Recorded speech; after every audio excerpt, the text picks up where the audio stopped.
signing Noni Madueke, who looks as though he'll be spending some time on the sidelines, and a huge injury blow to Arsenal. What more can you give us on the situation, Crookie? Yeah, this looked quite innocuous really at the weekend when Madueke was taken off at half-time against Manchester City. In fact, some of us in the press box were questioning, was it an injury or was it a tactical change from Mikel Arteta? It seemed unlikely it would be the latter because Madueke was probably Arsenal's biggest threat in that first half against City, and so it transpired after the game. But again, Mikel Arteta didn't seem overly concerned when he confirmed that Madueke had picked up a knock.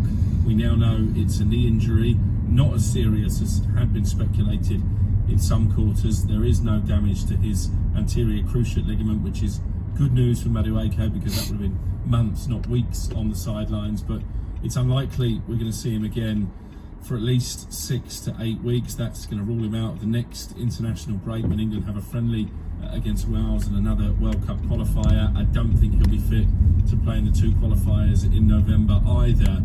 Bearing in mind how well he's done under Thomas Tuchel, that's a big blow on a personal level. I guess for Arsenal, the disappointment of losing Madueke is partly compensated by the fact that Bukayo Saka is now back from injury. He came on at the weekend, but yeah, really disappointing I think for Madueke, who started the season for both club and country so well, that he's going to be out for around 8 weeks. But I guess the saving grace is that it isn't any more serious than that. With that injury, do you think we'll see more of Max Baumann now playing a bit more of a role at Arsenal?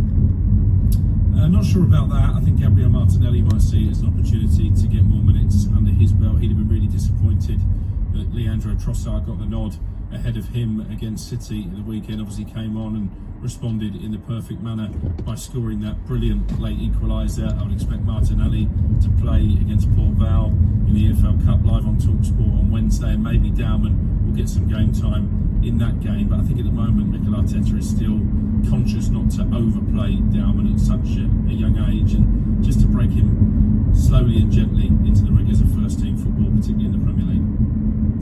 Right, now on to West Ham. Does the writing seem as if it's on the wall now for Graham Potter after another loss at the weekend? I think so.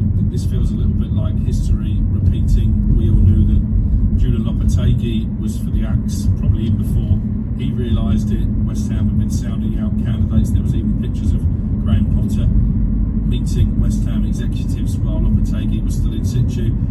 And it looks like rinse and repeat as far as the Hammers are concerned. We know that David Sullivan has sounded out Slaven Bilic, former player, former manager, led them to 7th in the Premier League in his first spell in charge, about potentially returning to London Stadium. Karen Brady, I'm told, has met Nuno Espirito Santo. That was a story we broke exclusively on TalkSport on Friday.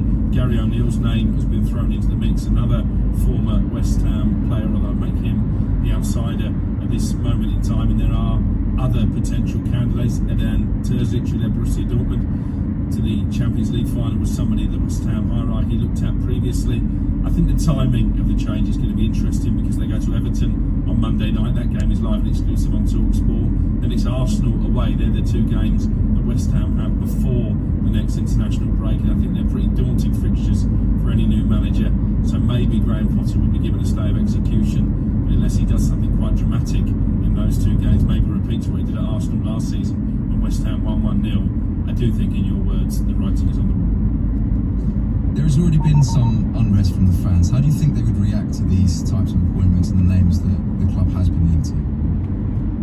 Well, I've got to say the reaction from West Ham fans since I mentioned Slaven Bilic potentially returning on Thursday has been mixed. I think a lot of people would like something new, and obviously Sullivan has a history of going back to the old. He did it with David Moyes, didn't he? There is a saying in football, never go back.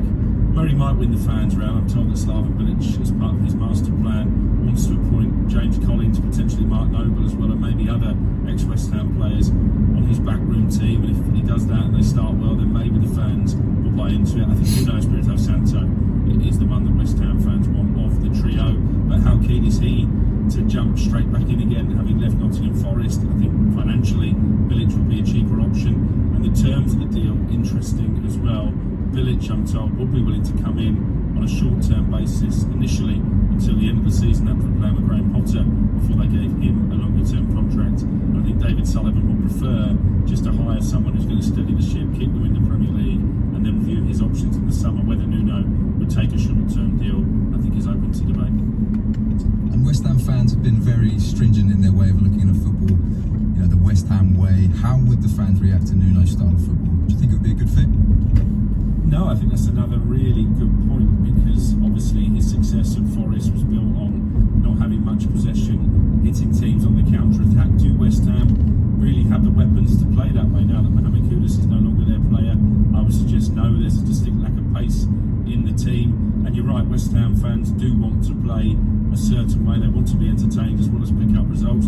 Just ask Sam Allardyce, who led them to promotion to the Premier League, but West Ham fans never really bought into his philosophy. So I think that is another dilemma that David Sullivan will be wrestling with. Who is the right fit for this disjointed and mismatched West Ham squad? They lack pace, as I mentioned. They lack legs in midfield as well, and they lack goals. And they Callum Wilson started at the weekend and looked a long way short of being at his best. We haven't yet seen Nicholas Fulcrook really fully fit and fully firing. So this is not an easy job, especially when you throw into the mix they can't defend set pieces either. Do the issues run deeper than just the manager? Because we've seen good managers come into the club, with the exception of Moyes, who did succeed at the club. Do the problems run deeper than that? Well, he's been the only one really who's brought a sustained period of success. They've tried to go for the more established names. They replaced David Moyes with Pellegrini, gave him an awful lot of money to spend. That didn't work, and ultimately they had to go cap in hand back to David Moyes. Then they replaced him with Julian Lopetegui, which never really felt like the right fit. I think I said at the time, this is just the Spanish David Moyes in terms of the playing style, and the big complaint then from West Ham fans is that they weren't being entertained. The big issue that any West Ham manager has got is there are so many different voices who want to have an input. I've mentioned a couple of them already, in David Sullivan and Karen Brady. Mark Noble, I think, is advocating potentially for the appointment of Gary O'Neill. You've got the Czech minority owner who has spoken to David Sullivan this week, and they've had a conflag about what direction to go in. Obviously, Graham Potter was allowed to bring in his own recruitment man in Carl McCauley, who we worked with at Chelsea and Brighton. If Potter goes, I would expect him to be replaced. They've already changed the sporting director because they didn't like the way that Tim Steidten was operating. So I think that the whole infrastructure at West Ham makes it very difficult for any manager to succeed. I think Pep Guardiola could go in there and have a difficult job in his hands.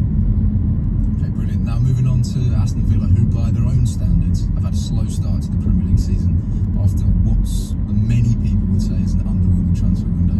But what's the situation with Unai Emery at the moment? Well, it looks like one in, one out in terms of Aston Villa transfer chiefs. We got the bombshell announcement on Monday night that Monchi will be leaving the football club after just 2 years in charge. That felt significant because he was somebody hand-picked by Unai Emery, the manager, to move Villa in a different direction. I think he was frustrated at Monchi at the PSR restrictions that Villa have been a victim of for the past couple of seasons, actually, but really they felt the pinch this summer.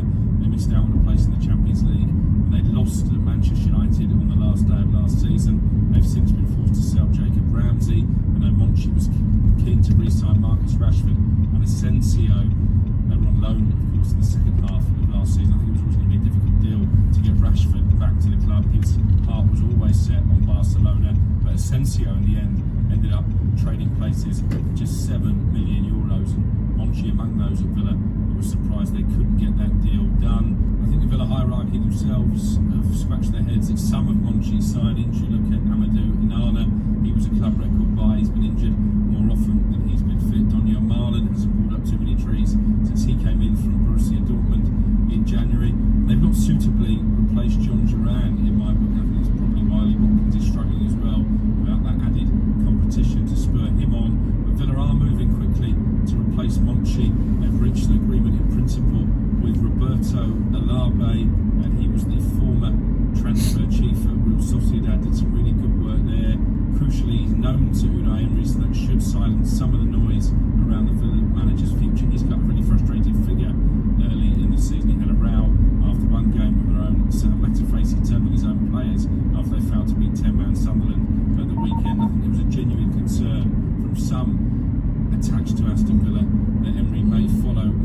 could still happen if Monchi, for example, goes back to Sevilla, where he had so much success before. I'm sure Emery would be a target, but at the moment I think Villa are hoping that because they've replaced Monchi so quickly, that will just quieten some of the speculation. They need results though, Aston Villa, because the season is in danger of going away from them. They're certainly not Champions League contenders as they have been in the past couple of seasons. Okay, now on to Chelsea, and they're looking to strengthen in the goalkeeping department, but they face some competition from an unexpected Premier League club.